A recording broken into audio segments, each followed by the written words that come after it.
He once criticized African leaders who cling to power. Now he wants a seventh term. Ugandans under the age of 40, and that is more than 3/4 of the population, have only known one president.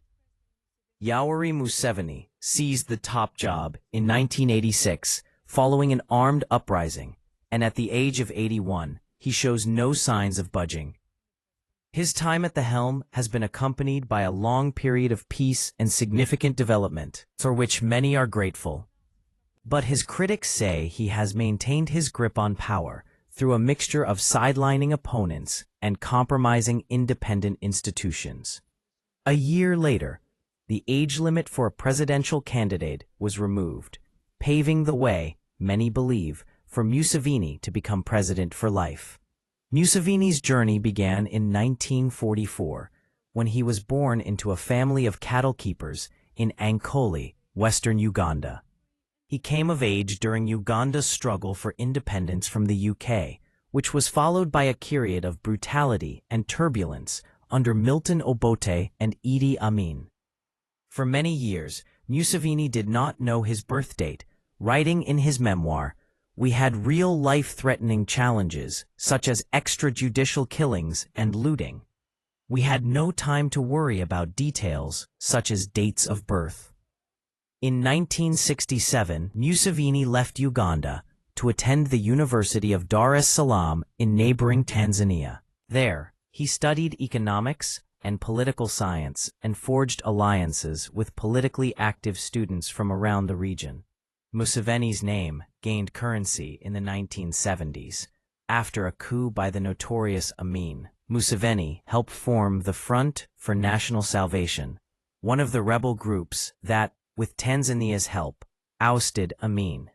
Amin was infamous for crushing dissent and expelling the country's Asian community. Under his 8-year rule, an estimated 400,000 people were killed. He was part of the colonial system, Museveni told the Global Indian Network in a recent interview. Idi Amin was ignorant, a bit chauvinistic.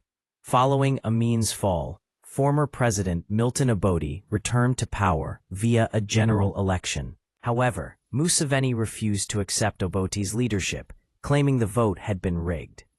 He launched a guerrilla struggle in 1981, and 5 years later, his rebel group, the National Resistance Movement, NRM, seized power, and Museveni became leader. Uganda's economy began to grow steadily, and over 10 years, the country saw an average annual growth of more than 6%. Primary school enrollment doubled, and HIV levels dropped because of an anti-AIDS campaign spearheaded by the president.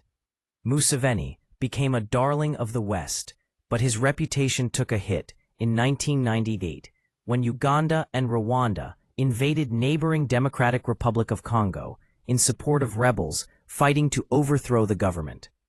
Around this time, critics also complained that the president was growing less tolerant of opposing views. It also became clear he had no plans to cede power.